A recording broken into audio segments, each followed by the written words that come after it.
Olá pessoal, tudo bem?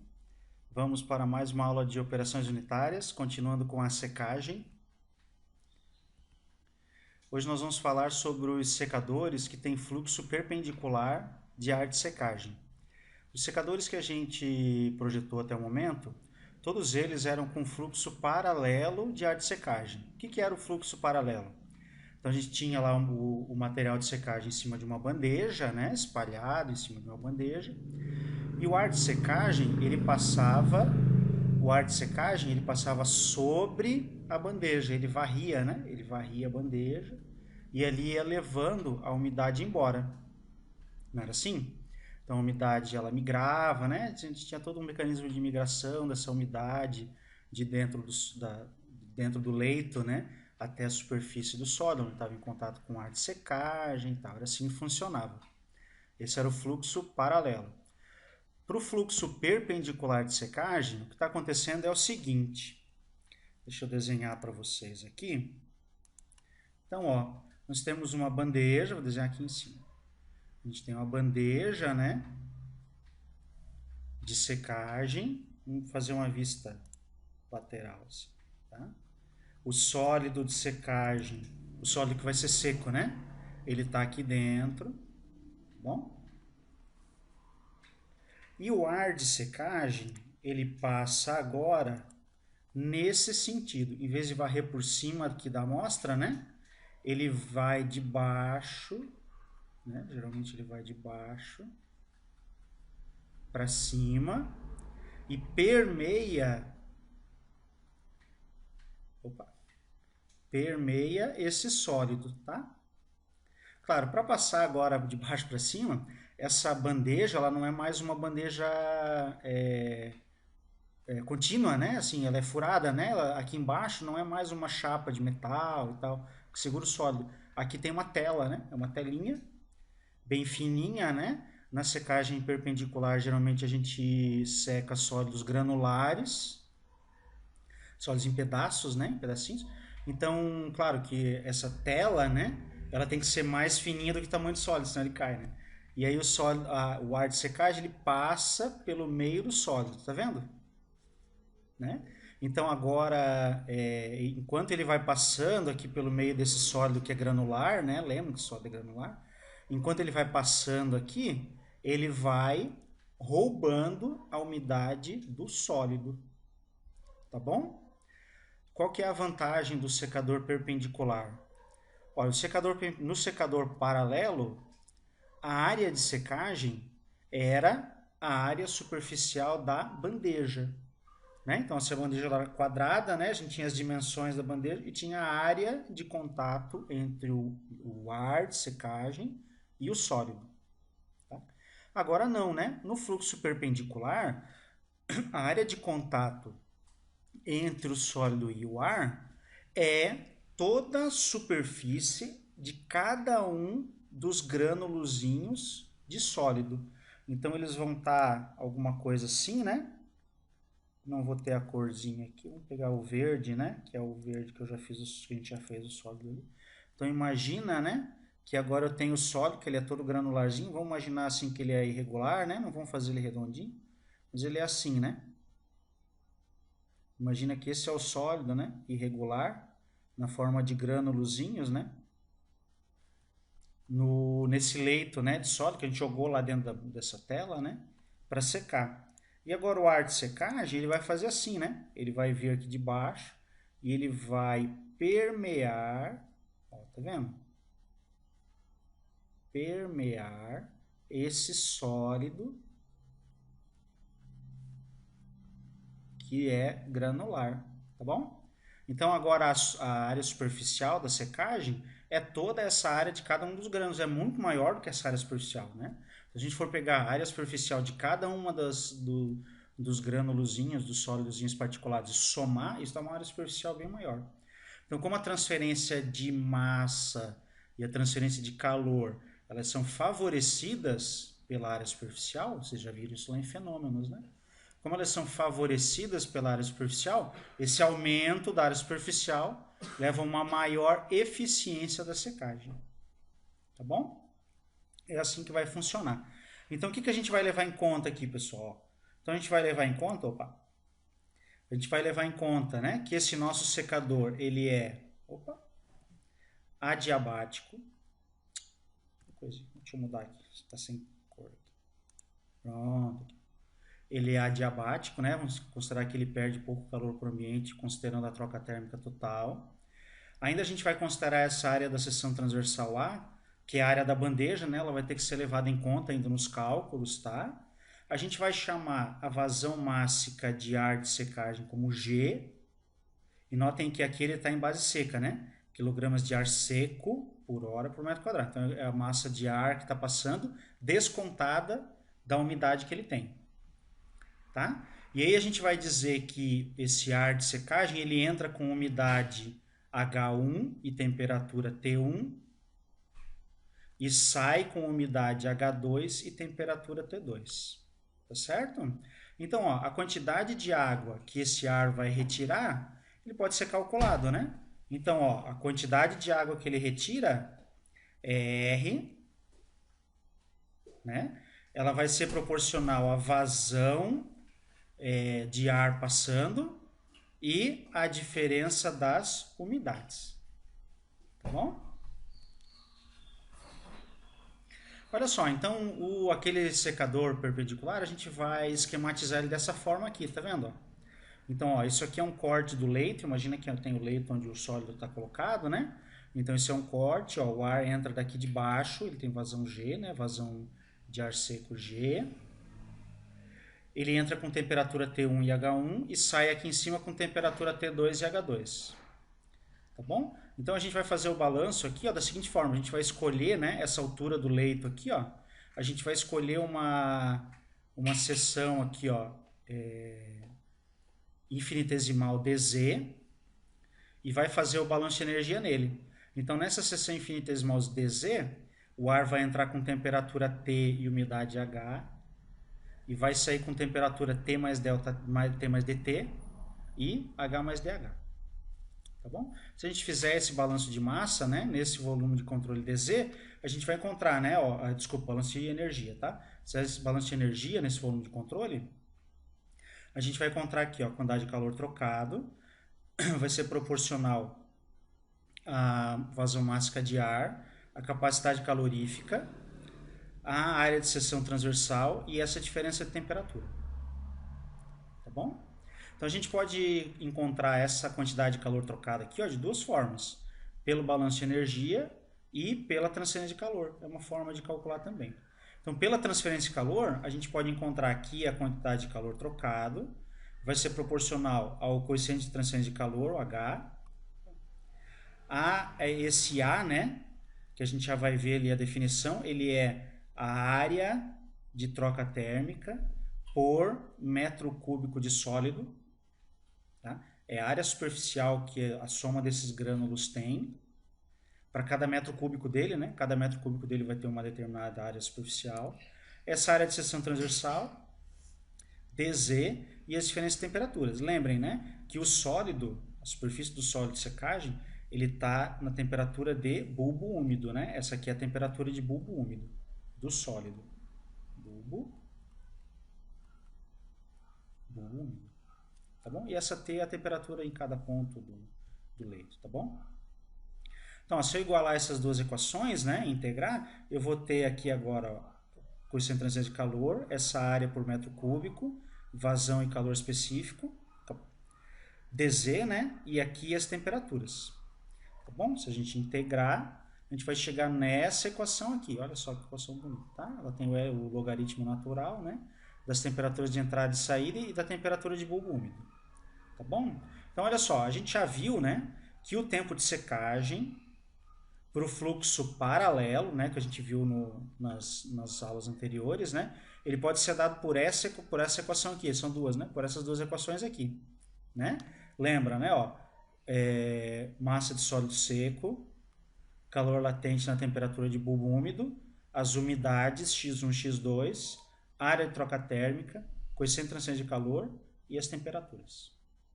Tá bom? O que a gente vai fazer aqui agora? A gente vai pegar essa equação, que ela é válida para o fluxo paralelo, e vai transformar ela para o fluxo perpendicular.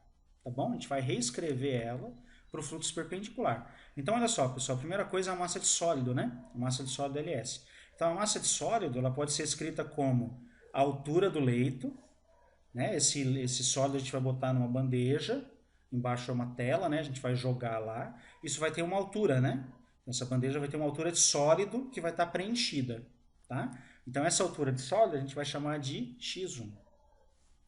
A área de seção transversal e a densidade do sólido no leito, tá bom? A densidade do sólido no leito, não a densidade do sólido seco, tá? Ó, essa aqui é a altura, x1, e essa aqui é a área. Né? Então, a altura vezes a área dá o volume. Então, esse termo aqui é o volume de sólido, e esse aqui é a densidade do sólido. Então, volume vezes densidade dá a massa, né? Dá a massa. Tá? Então, notem que esse LS sobre A, ele está aqui também, tá vendo? Ó? Ele está aqui. Então, o que a gente vai fazer é substituir LS sobre A por ρS sobre o Azinho, que é a massa, área superficial, por metro cúbico de leito, né? Área superficial por metro cúbico de leito, tá bom? Então, ó, substituindo, né, aquela equação na equação anterior, aí escolhendo x2 igual a xc, por que a gente faz x2 igual a xc? Porque a gente está fazendo a gente vai encontrar o tempo de secagem para o período de taxa constante. E o período de taxa constante ele termina em xc, né? Então ele vai de x1, que é a umidade que o sólido está, até xc, porque ali termina o período de taxa constante. Se for passar, né, dali, aí a gente já vai deduzir a outra equação, tá bom? Então as duas aqui. Tá? Então, ó, se eu fizer aquela substituição lá da massa e botar x2 igual a xc, aquela equação lá que valia para o fluxo perpendicular, agora é essa aqui e também vale para o fluxo... desculpa. Aquela lá que valia para o fluxo paralelo se transforma nessa aqui, que também vale para o fluxo perpendicular. Tá bom? Então, essa aqui é para taxa de secagem constante, mas a gente consegue fazer o mesmo cálculo para a taxa de secagem decrescente. Né? Só que a gente tem que fazer é assumir que existe uma relação linear entre a taxa de secagem e a umidade livre. A gente já fez isso nas outras aulas, lembra? A gente encontrou uma equação que relaciona a taxa de secagem com a umidade, como se eles obedecessem, né, uma relação linear. Essa relação linear vai chegar nisso aqui, né? Isso aqui, né? Vai chegar nisso aqui. Tá bom? Então, ó, essas equações aqui, elas valem para o fluxo perpendicular, para o período de taxa constante, que é a primeira equação, 7, e para o período de taxa decrescente, que é a 8. Tá bom? Então, agora a gente precisa resolver alguns probleminhas ali, né? Então, naquela equação, ela fala que o tempo de secagem depende da temperatura. Só que a temperatura agora, ela não é mais constante. Lembra que a gente está integrando, a gente integrou na altura do leito, né? Da parte de baixo, onde está a telinha e o ar chega, até a superfície onde o ar vai embora, né? O ar não está mais em contato com o sólido e vai embora. Só que essa temperatura, ela vai variando, né? De baixo até em cima, ela não é mais constante. Então a gente precisa ter um jeito de escrever essa temperatura, né? Escrever essa temperatura de forma que a gente consiga jogar isso na equação e consiga relacionar com as temperaturas que a gente conhece. A gente não consegue saber, a gente não conhece, é difícil conhecer, né? A temperatura, a forma como ela varia em todos os pontos, né, ao longo do leito. Tá bom? Então, ó, tem como provar, né? A gente não vai fazer isso aqui agora, mas tem como provar que essa temperatura, a melhor forma de representar essa variação de temperatura dentro do leito não é com a temperatura média normal, aritmética. Tá? A temperatura aritmética ela não representa bem a variação de umidade dentro do leito.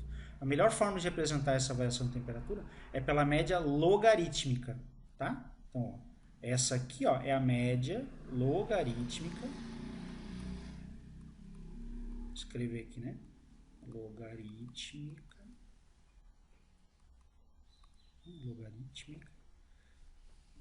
Das temperaturas, né, de T. Tá bom? Então, a gente consegue deduzir essa equação, né? Se quiserem dar uma olhadinha no livro lá, a gente não vai entrar nesses detalhes, né?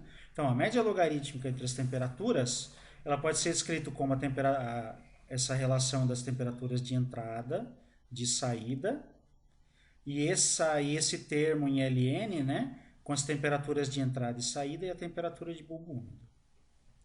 Tá? Então aqui a gente pode cortar TW, né, e chegar nessa expressão aqui mais simples, tá bom?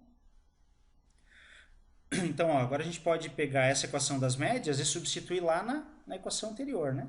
Lá na equação anterior. Então, ó, se a gente pegar ó, essa média logarítmica, então se a gente pegar, ó, tá vendo aqui, ó, SLN de T1 TW, aqui T2 TW, a gente viu lá na equação passada que era 10,5.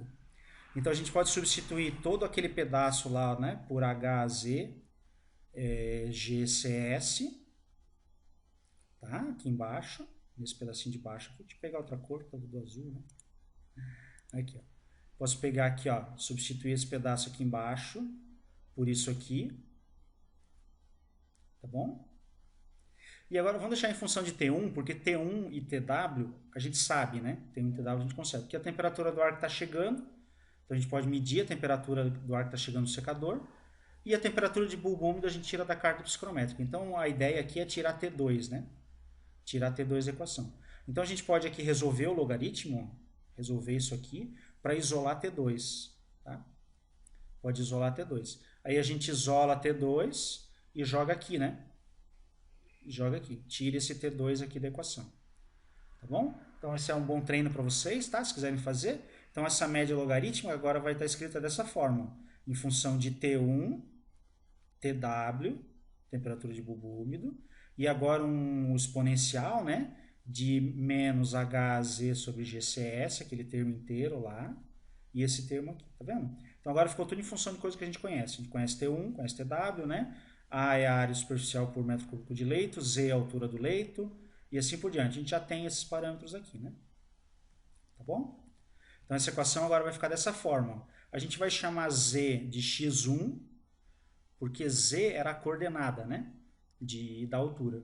X1 é a altura do leito, né? Então a gente vai lá projetar o secador, a gente vai falar, né? Ah, o leito ele é preenchido para ter 10 centímetros de altura. Então esse X1 é 10 centímetros. Então a gente sabe, né? A altura que ele vai ter 2 centímetros, 10 centímetros, por diante. Tá bom? Então, ó, agora a gente pode chegar na equação final, que é a que a gente vai usar, né? Que é essa aqui, ó, tá? Porque agora ela já não tem mais as temperaturas variando, né? Só tem as temperaturas de entrada e a temperatura de bulbo úmido, tá bom?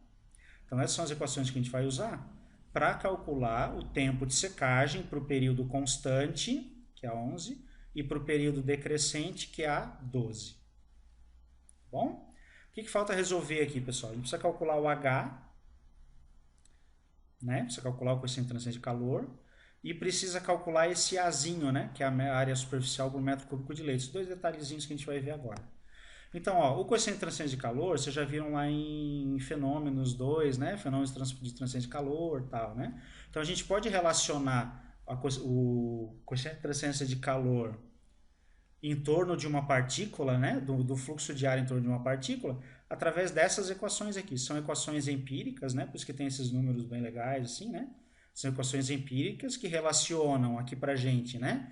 O coeficiente de transferência de calor, que ele está em watt por metro quadrado Kelvin, que é o sistema internacional que a gente vai usar, né? A gente vai acabar usando o sistema internacional, com esses dois parâmetros, que é o diâmetro, né, de partícula e a vazão total. Tá? Então, dois detalhes aqui, tá? A vazão total é a vazão total de ar de secagem entrando no leito. Não é só a vazão de ar seco. É a vazão de ar seco mais a umidade que ele carrega. Tá? E o diâmetro médio é um diâmetro que a gente tem que levar em conta que essas partículas podem não ser esféricas, né? Então, ó, então esse diâmetro médio é o diâmetro de uma equivalente, né, de uma esfera que tem a mesma área superficial das partículas do leito. Tá? Então, por exemplo, se essas partículas forem esféricas mesmo, né, vamos imaginar que são esferas, né? Então, se elas forem esféricas, esse diâmetro equivalente aqui é o diâmetro das esferas. Né? Então, se elas forem cilindros, né? Por exemplo, a gente extrusou e ficaram cilindrinhos que a gente está secando. Se são cilindros que estão sendo secos, né? Então, a gente precisa encontrar o diâmetro equivalente, né, de uma esfera que tem a mesma área superficial dessa partícula que já não é mais esférica. Vou fazer isso lá em lá em OP1, né? Lá em operações 1, quando a gente fala de escoamento em leito poroso, a gente fazia esses cálculos, lembra? Bem legal lá. Em fenômenos 1 faz isso também. Tá? Então a gente tem equações para calcular isso. Tá, então voltando aqui, então a gente vai calcular o HA, tá? Vai calcular o HA em função dessa vazão total e o diâmetro equivalente. E agora, ó, claro, a equação varia para cada sistema de unidade, né? Porque são equações empíricas. E elas vão variar também com Reynolds. Vocês lembram, né? Que a transferência de calor depende do nível de turbulência, né? Desse ar que está passando. Então, ó, para Reynolds, quem vai dizer isso para a gente é o Reynolds, né? Para Reynolds maiores que 350, essa é a equação que a gente vai usar. Tá bom? Se for SI. Para Reynolds menor que 350, né? É essa equação aqui que a gente vai usar. Tá bom? Então, primeiro tem que calcular o Reynolds, para depois calcular o H. Tá bom? Então, geralmente esses escoamentos são turbulentos, né? Normalmente são turbulentos. Mas é bom calcular, isso é bom calcular, tá? Então, o H a gente resolveu o problema, tá? O último que faltava é a área superficial por volume de leito. Então, o que a gente tem que imaginar ali, pessoal? A gente tem que imaginar que esse sólido, ele é um sólido granular. São pedaços, né, do sólido, não é uma pasta, não é uma coisa assim, né? Então, são pedacinhos de sólido que a gente jogou numa bandeja e vai secar. Então, o que está lá dentro da bandeja, ela é o sólido, mas tem vazio, né? Lembra aquele desenho que a gente fez do ar percolando? Tem que ter um espaço vazio entre elas para o ar poder passar. Tá bom? Então, a área superficial desse sólido vai depender de quanto de vazio, né, de espaço vazio, tem nesse sólido. Né? Concorda comigo? Então, dependendo do teor de vazios, né, que esse leito tiver, essa área superficial vai ser maior ou menor. Então, a gente consegue relacionar essa área, ó, por unidade de volume de leito com o diâmetro de partícula equivalente e a fração de vazios, que é o epsilon. Tá bom? Então, essa equação aqui a gente vai utilizar para calcular a área superficial por metro cúbico de leito. Então, a fração de vazios, vocês vão lembrar, né? Que a gente calcula ela em função das densidades, né? Da densidade do sólido e da densidade do leito onde o sólido está. Né? Uma coisa é a densidade do sólido, se fosse só do sólido mesmo, né? E da outra é do leito, porque o leito tem sólido e tem vazio. Né? Tem os dois, então a densidade dos dois muda. Se eu conseguir relacionar as duas, eu consigo encontrar a fração de vazios, tá bom? E aí esse diâmetro equivalente vai depender do formato do sólido. Então, se ele for esfera, vai ser o próprio diâmetro da esfera. E aqui ele tem o cálculo para cilindro, né? Então, ele já calculou aqui ó, o diâmetro equivalente para cilindro e já jogou aqui. Então, ó, isso aqui ele está imaginando, né? Não vamos confundir aqui as variáveis, né? Ó, então, é um cilindrinho, né? Imagina que é um cilindrinho maciço. Então, esse cilindro ele tem essa altura aqui, H, não confundam com o H do quociente transante de calor, né? E ele tem esse diâmetro aqui, ó, que é DC, tá? Então, vamos imaginar assim, uma pasta extrusada, né? Um macarrãozinho, por exemplo, secar macarrão, né? Ele é extrusado em cilindros, né? Que tem comprimento H tanto e tem diâmetro, né? Tanto aqui. Aí a gente consegue calcular o diâmetro equivalente aqui, ó, para usar lá no Reynolds, e consegue calcular aqui ó, essa área. Tá bom? Com essas definições, né, a gente consegue calcular esses dois parâmetros, são os parâmetros geométricos do leito, e aí está tudo resolvido. A gente sabe calcular o H, sabe calcular os parâmetros do leito, né, da área superficial do leito, e tem uma equação para o tempo, né, para o tempo de secagem no período constante e no tempo de secagem no período decrescente. Tá? Então a gente vai resolver esse exercício aqui ó, em sala. Tá? Ó, o material pastoso ele deve ser seco na forma de cilindros estrudados com diâmetro de 6,3 milímetros, né? Coisinha pequenininha assim, e comprimento de 25 milímetros, 2 centímetros e pouquinho, né? 2 A umidade total inicial é de 1 kg de água por quilograma de sólido seco, e a umidade de equilíbrio é 0,01 kg de água por quilograma de sólido seco. A densidade do sólido seco é 1.602 kg por metro cúbico, e os cilindros estão dispostos sobre uma tela com profundidade x1 de 50,8 milímetros. Então, a densidade aparente do sólido, né, a densidade do leito, né, é de ρS 641 kg por metro cúbico, e o ar de secagem tem na entrada T1, 121,1 graus Celsius, de umidade H1, 0,04 kg de água por quilograma de ar seco, né? Que não é sólido seco, é ar seco. Deixa eu arrumar aqui. Por quilograma de ar seco, tá bom? E ele sai, né, a T2, 65,5 graus Celsius, tá? A velocidade do ar de secagem é 0,811 metros por segundo e ele passa através do leito, então é realmente uma secagem perpendicular. A umidade crítica total é 0,05 kg de água por quilograma de sólido seco. E ele quer que a gente calcule o tempo, né? Para que a umidade saia da umidade inicial 0,10, para reduzir da umidade inicial, né?